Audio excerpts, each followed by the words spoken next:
Far too many girls face gender discrimination in education, sexual violence, and healthcare. But St. Louis has an organization that teaches girls to be strong, smart, and bold. I'm Bonita Cornute, and in a minute, I'll tell you about this group. Walking in the Light, St. Philip's Evangelical Lutheran Church in the Ville is your community. Participate with the Empowerment Network, focusing on prostate cancer in African American men, immigrant English language classes, and the coat drive. Be a part of the group. Join us. Girls Inc. President and CEO Cheryl Jones is here to talk about girl power.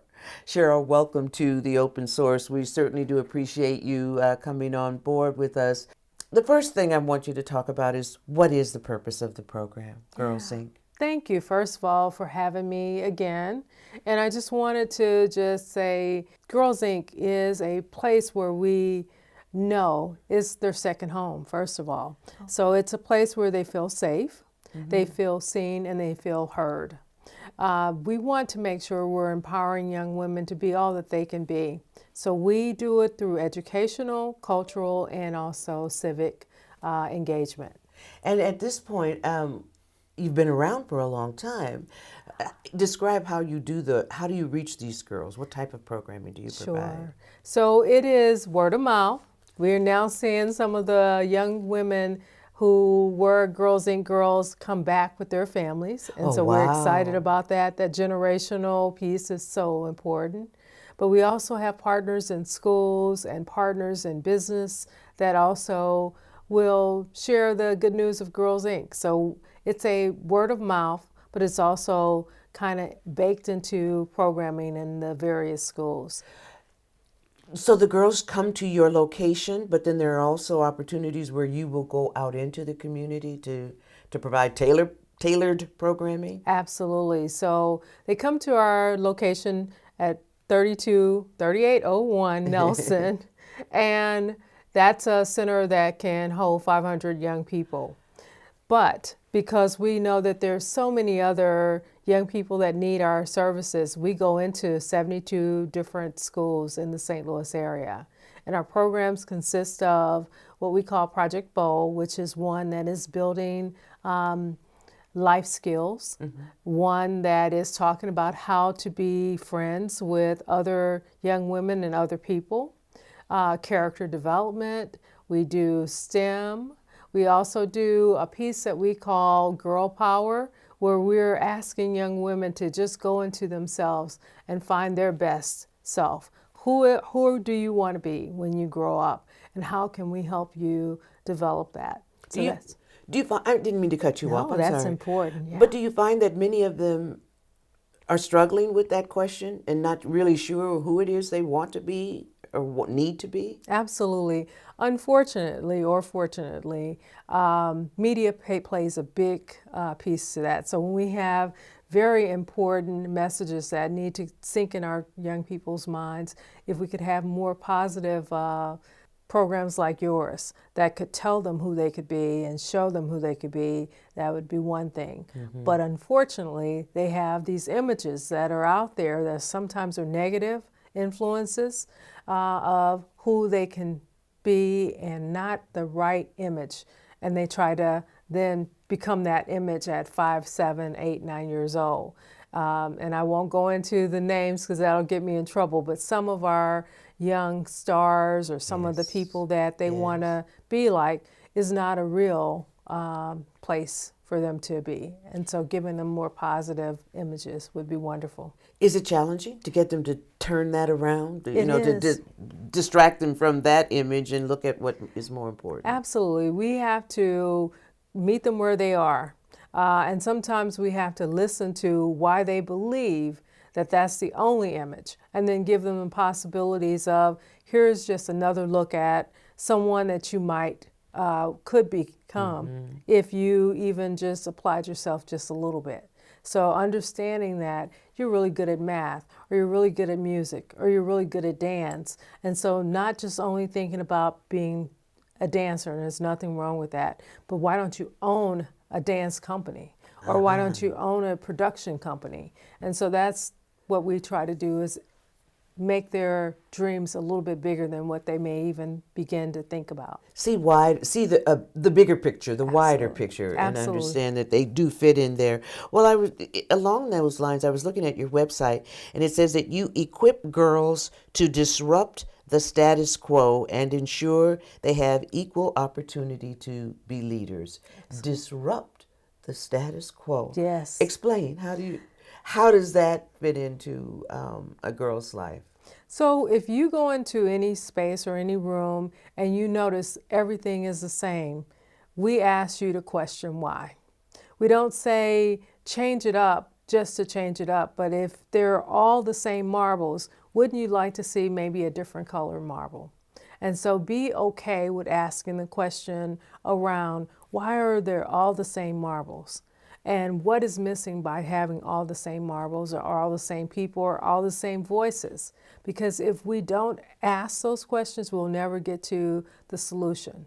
But we also want our young people to feel comfortable enough to know when they don't know and then go and do the research around it. Don't always assume that you're the smartest person in the room because you're going to need others to come along with you. So find a way to partner with people and collaborate with people in a way that makes sense. You have after school, summer. Explain how that works. I mean, is it something that's set up directly with the schools, or parents as individuals able to enroll their daughters Absolutely. in the program? Both and. So we have school partners that will bring their kids there on buses. We also have a private bus company that will go pick up young kids at different schools.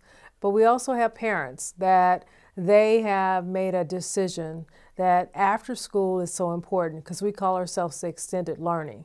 So they come, they do homework, they come, they do 2 classes, we give them a hot meal, and we make sure that reading is also part of that. The literacy piece is so important. And then in the summer, it's a full day of similar, and maybe some fun too. It is. So folks kind of laugh when we say our summer program because our summer program starts at 7 in the morning to 6 p.m. Oh. So it is right in the space for working parents. Yes. They can drop off, go to work, and know that their kids are going to be well taken care of. But what we also understand, we want to continue the extended learning, and we don't want to have that summer loss that people talk about. Yes. But it is summer. So we bake in some fun. We have golf, we have chess, we have dance, we have music, and we also take kids on field trips. We are wanting them to explore St. Louis in its very best and taking them to some of the places and museums that maybe they haven't had a chance to go so that they get to see what St. Louis is all about. You're planning to expand some of your programming, reaching a different group of girls or young women? Absolutely. We've been asked to consider the East Side, and we're excited about that. But we've also been asked to go all the way up to Kansas City. And so our expansion is going to be strategic, and we're going to plan for it. We don't want to be one and done. We don't want to go into communities that say come without understanding what their needs are and asking them. So we're about to make some moves, but how soon?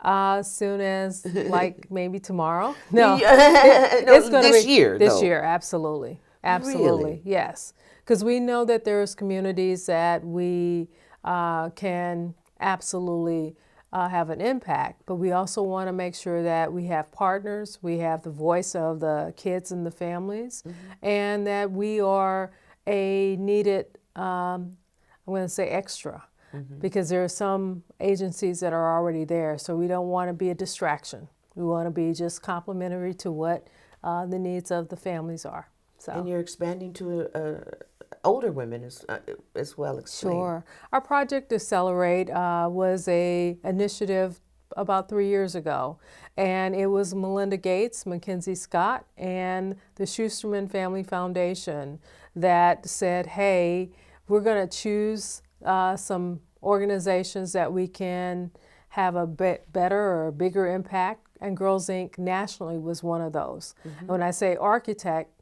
it was 7 affiliates that came together. We created what we thought was a winning solution, and from all they chose us. So it was to take young women from their junior year in high school to their first job. So we can now honestly say we serve girls from age 5 to age 24.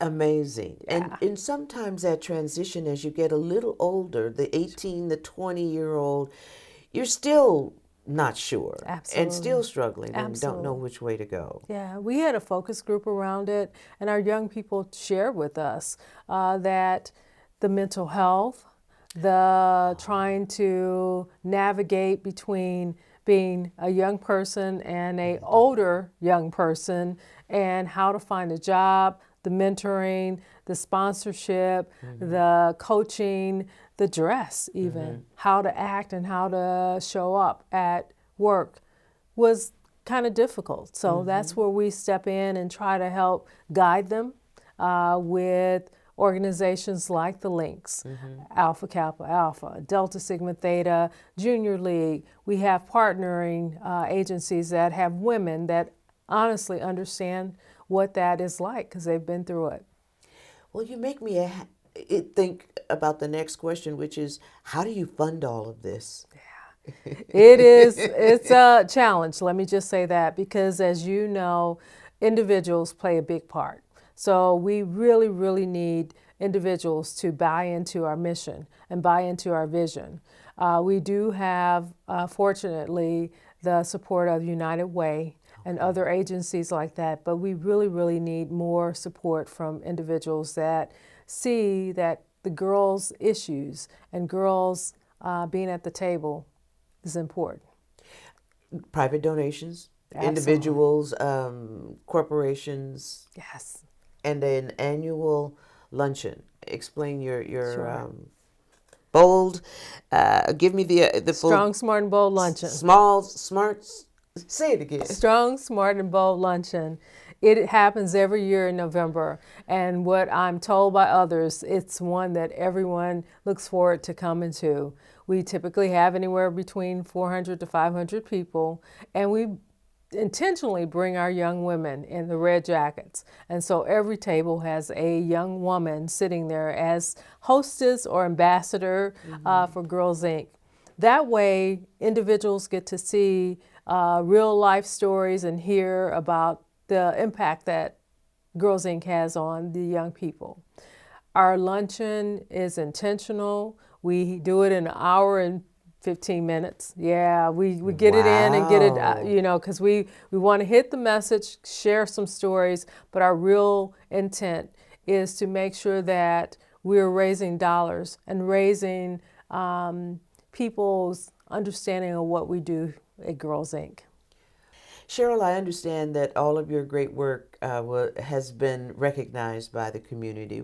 Can you describe the event? Yeah, it was the St. Louis American Charitable Foundation Award. It was their Salute to Excellence in Business networking event. And I got to tell you, it was just so humbling and such an honor.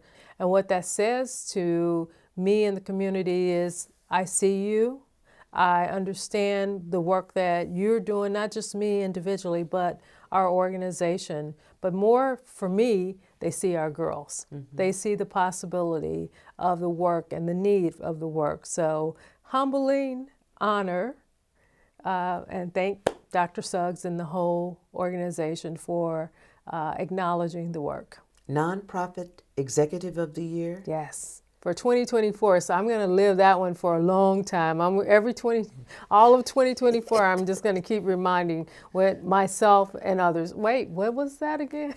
So, Which is important if you think about it, because nonprofits struggle. They don't always have the support, and the fact that you have been recognized for what you do says that you know how to work in that arena. I've heard it said so many times. People who work in nonprofit talk about how difficult it is. it truly is, and especially, and this is going to sound a little self-serving, maybe, especially for women and women of color in particular, because there are sometimes the notion that we may not know or have the connections.